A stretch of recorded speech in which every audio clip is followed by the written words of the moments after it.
Looks nice this morning. So they're finally doing something here with the War Memorial, which is a little bit up the road there. I did videos on it before in the past, but I think they might have been lost in my old video purge from a year or so ago. I used to wonder why people on YouTube would delete their old videos. I'm like, why? That's like your history there. Until I watched one of mine. I had a commenter say that she went and watched the oldest one I had listed just to see the progression or the evolution. And I was like, oh, that's nice, let me watch that. And it was so horrible that I had to get rid of everything from those months, because I mean, I don't feel like I'm making all that much progress. And still,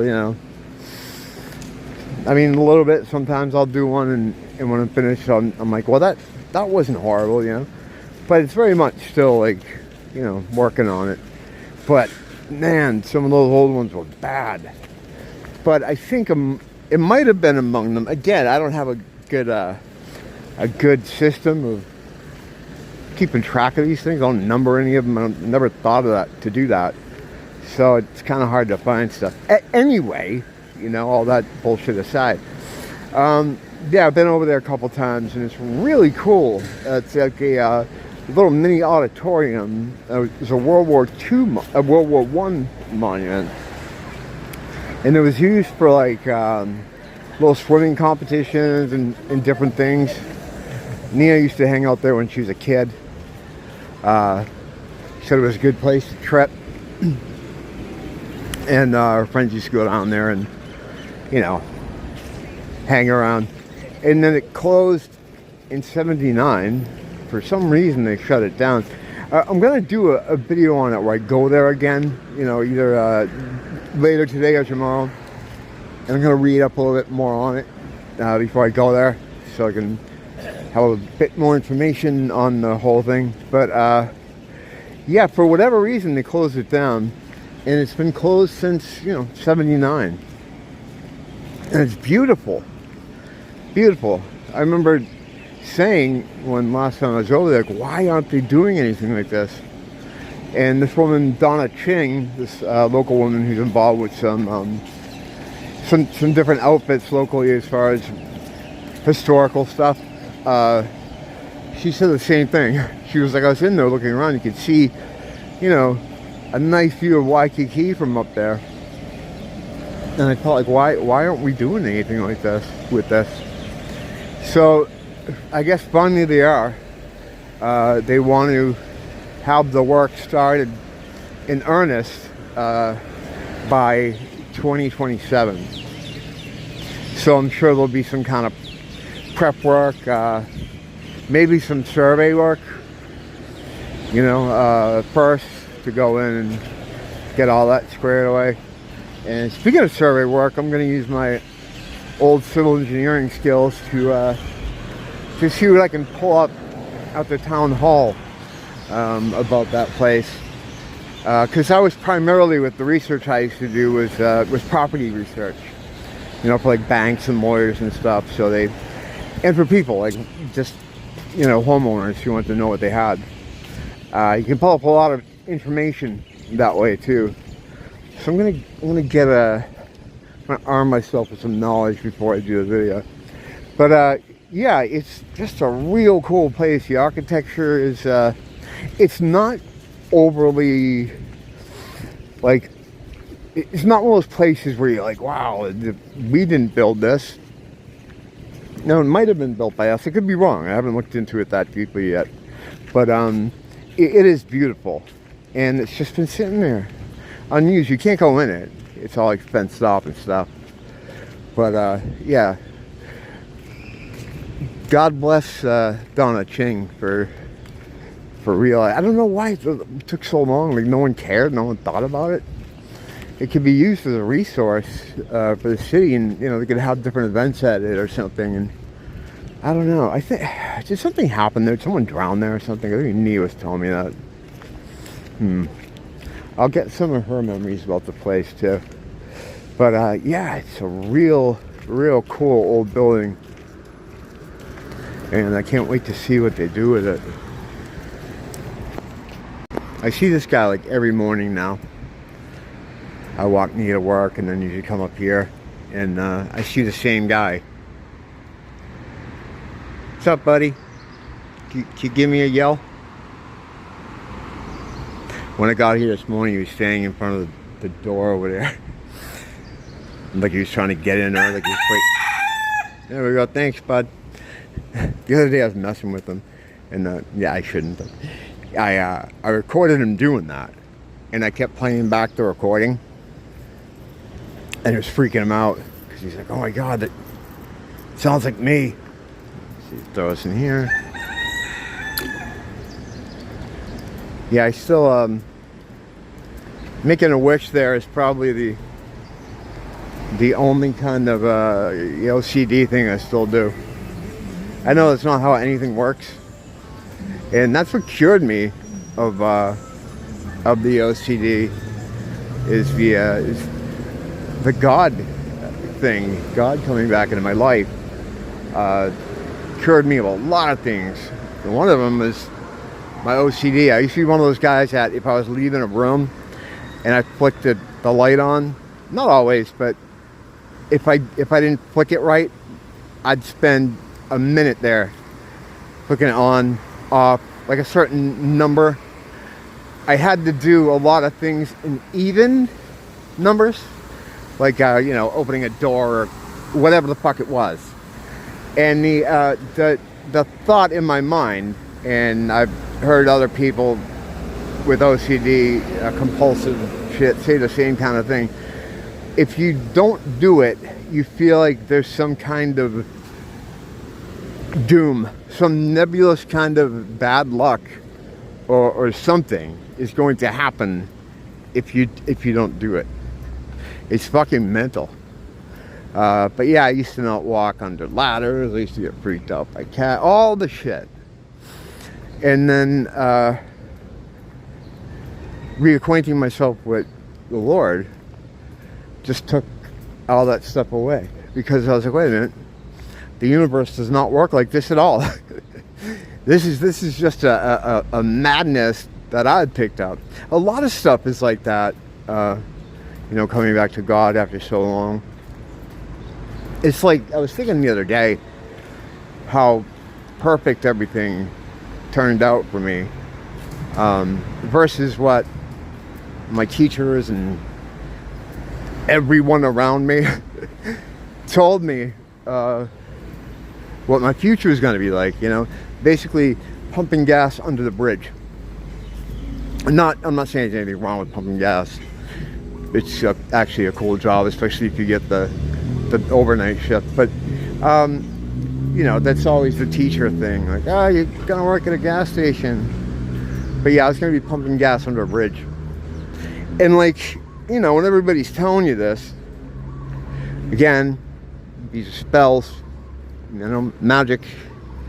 They're not front braining this thing like, oh, we gotta keep repeating this to him, or it's not gonna work. But that's what happens. Like they keep telling you, not exactly in those words all the time, but something similar, like, you are shit, you're going to amount to shit, because of, at the time I wasn't behaving how they want me to, but I was always like that. Not to be a contrarian, it just, things following the regular path just never worked out for me. Every time I tried to be normal, it would be fucking disastrous. And I carried around a lot of guilt, for years, because I was like, shit, I wish I could have finished school and graduated instead of getting a GED, like, my parents, and just feeling guilty and bad about myself, and because I didn't do this and didn't do that. I have 3 sisters, and all of them did the right things. They all did well in school, went to college, they all got real jobs, all teachers. And they got the house, they got the car, they got the kids. They did everything right. So that was never going to be my situation. I kind of knew that very early on. You know, as a kid, I think a lot of us here in the 5%, I think, could probably say the same thing. Like they knew very early that it was. Do we got one here, maybe? Maybe, let me see. I go over and talk to him. What's up, man? Want a cigarette? How you doing, man? Let's see, get it out. Let me see, I'll get it out. How's things going? Good, bro. Good to see you. Thank you so much for the smoke. My name's Jim. All right. Name's Jim. I'm just doing a little video here. How's things out here, Cole? Good, yeah. Nice Who are today. you? A dog? You like playing guitar, do you? Oh, yeah, I'm a musician, but I can't really play guitar. I wish I could. Yeah, yeah. It'd make life That's easier for me. easy, it's simple. You just You gotta have the stance, right? You get hot, no. It's all in the foot. You get hopping like that. You get hopping like that. Yeah. It's all about throwing shapes. You don't have to learn the chords. There you go. Have a good day, man. Take care out here. God bless you. Yeah, I had that check. But yeah, so this you know, you carry this stuff around with you for a long time. Or I did, my whole life. Like, I would have dreams about failing out of school. Like, fairly regularly. Like, 10 years ago even. Like, where, you know, I was back in school. Things weren't going well. I actually got kicked out of school in my junior year of high. It's going to be another, like, personal information video. I guess so, maybe. I got kicked out in my junior year. And I came back again to try to do junior year again, and I got kicked out again. Basically, I was just not showing up.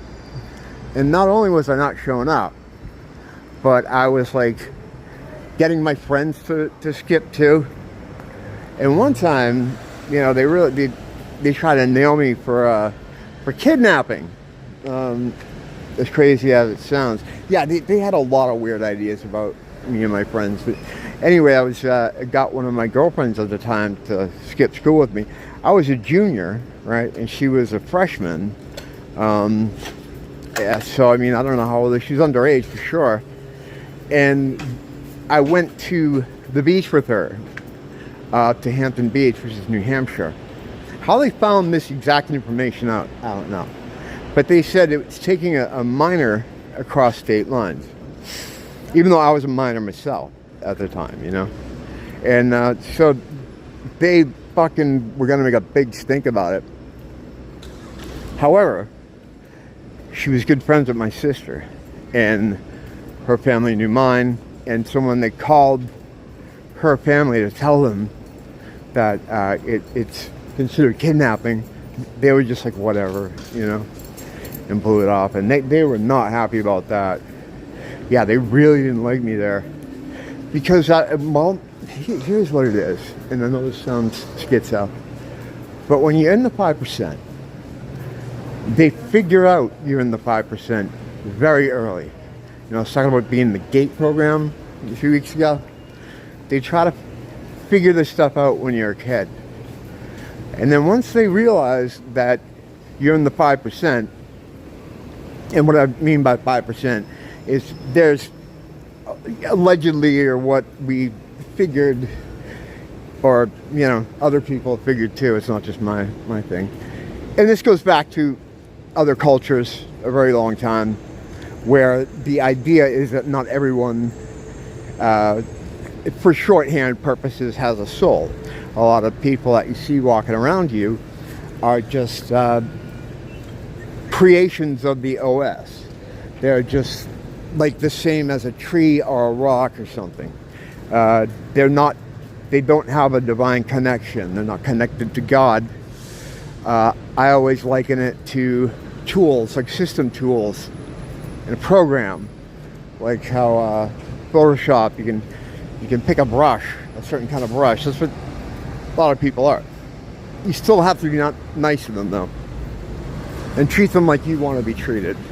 Always, you know.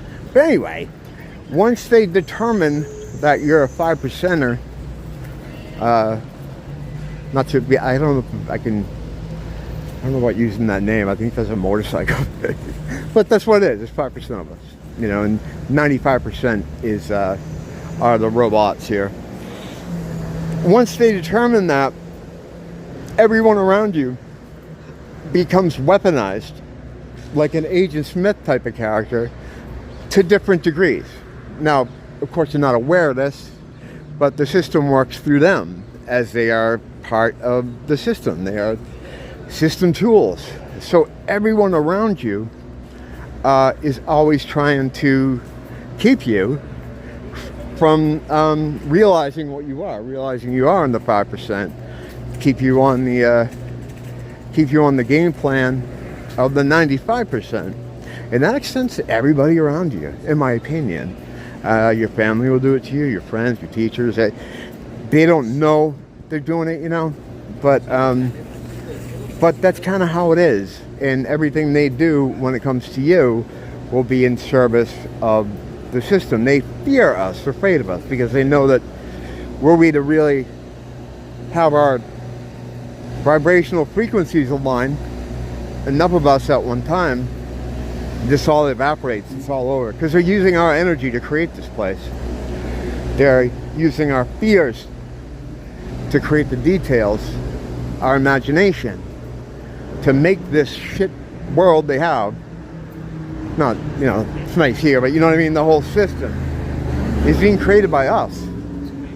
And if we were to all at once, or all a certain amount, I don't know what the number would be, it would end, the simulation would end, you know. They wouldn't be able to harness our energy to live like kings and queens in the material realm, which they think is better than serving in heaven or serving God, you know. So yeah, everyone around you is going to be in service of trying to gaslight you. It's a lifetime of gaslighting. But no despair, you know. It's a no despair zone. So yeah, I carried around a lot of that bullshit of like, oh, I should have did this, should have done that, I should have been more normal, you know, and it would haunt me. And then returning to God, started to see things a lot clearer, you know. And the reason I had left him, you know, left the idea that there was a God, I was an atheist for many years, was just because of all the stuff that had happened to me in my life, you know. And I was like, well, there, you know, it was very, very typical, you know. Just so, well, there can't be a God because of this, that, and the other thing. And then as the things pile on, the years go on, the faith just kind of erodes, you know. And the church doesn't help, and other Christians don't help. They scare you away from that shit. You're like, oh fuck, I don't want to be like these people. People nuts, you know, especially born again people. Well, I'm a born again person, but I mean, born again as far as being institutionally born again. Like they went to, I almost said AAA. They went to AA to escape whatever nightmare they were in with addiction.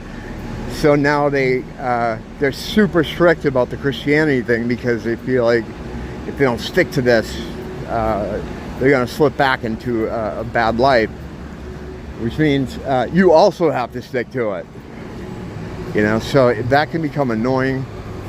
So there's really not a lot of incentive to return to, you know, or at least for me, to return to like a spiritual life, or try to return to God. You know, it just wasn't there, you know.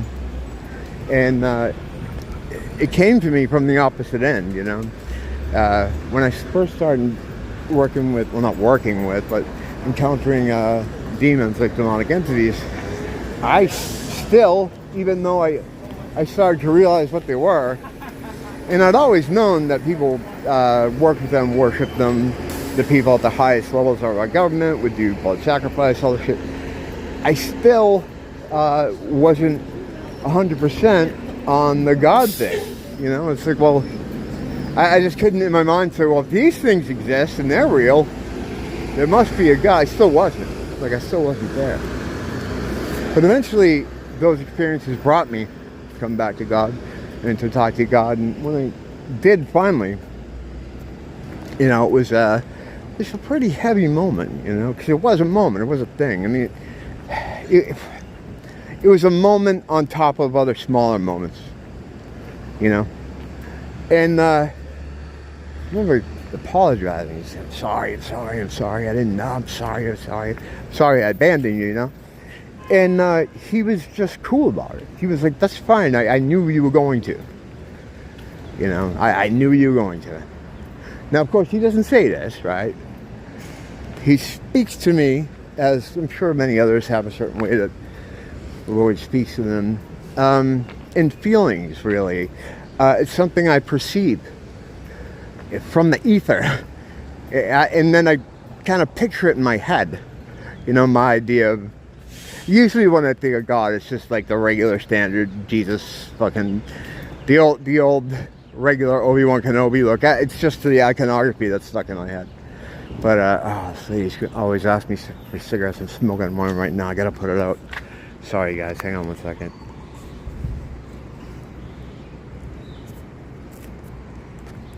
Alright, yeah. I used to give her cigarettes too, and she'd ask me all the time, but then she was like, she'd ask for more and more. Like, here you go. Grab me another one. Like, no, I don't have any. And then she was, you know, be trying to cross the street and she'd be fucking yelling at me for them. So I had to stop, like, a couple of years ago, even. But it's still, you know, I think what happened with this person in specific is there was some kind of head injury type of deal. It's funny, she asked everybody in her general area for a cigarette. Not to get into the woman's life, but I noticed she gets up at this time in the morning, goes down to ABC and buys a bunch of booze. And then, you know, goes home over here, and she lives over here somewhere, and don't see her again until the next day. It's like, well, there's, for some reason, she can't buy cigarettes. She obviously has money for the booze, but yeah, whatever. Anyway, yeah, God, he was real cool about it. He wants you to come back. And he's been there the whole time. And what I've come to kind of figure out is that all the shit that happened to me, that made me abandon him, got me right here to a place I'm at now. Not just Hawaii, which is, you know, a great thing, but as a person, my development, you know, being able to see things and understand things. If none of those terrible things had to happen so that I could be of use to other people or be of use in some way, it's almost like it makes you into a tool of some kind. And I'm kind of a tool, you know, that goes without saying, but be something that he can work through, someone he can work through, you know. And all that stuff had to happen to get me right here.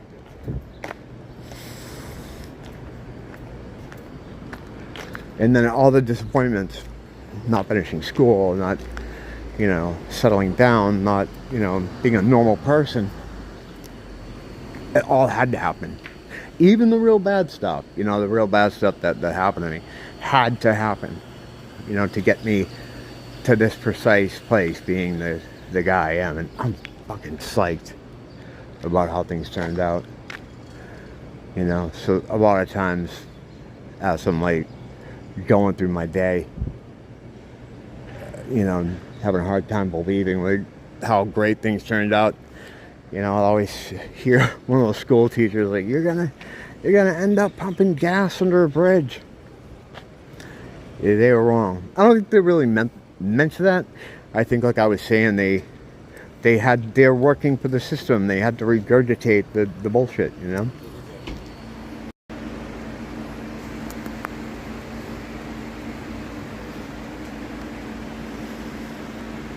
Up here in the back cave now.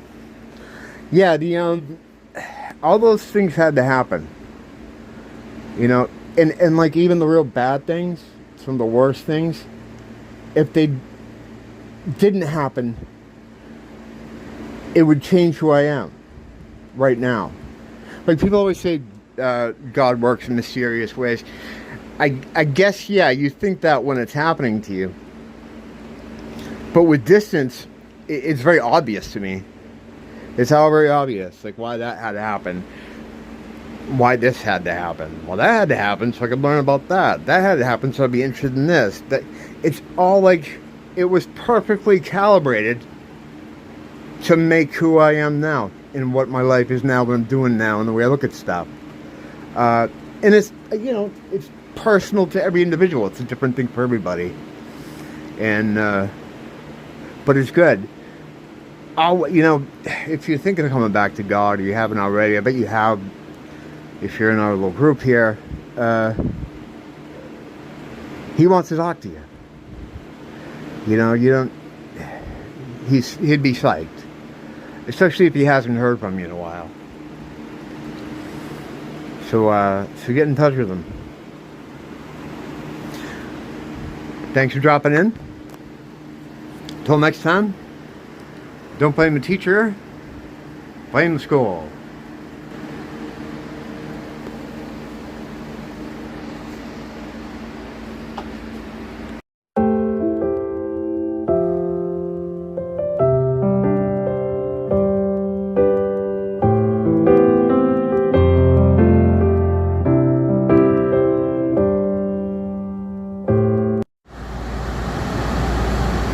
I think that Target sign there looks incredibly trashy.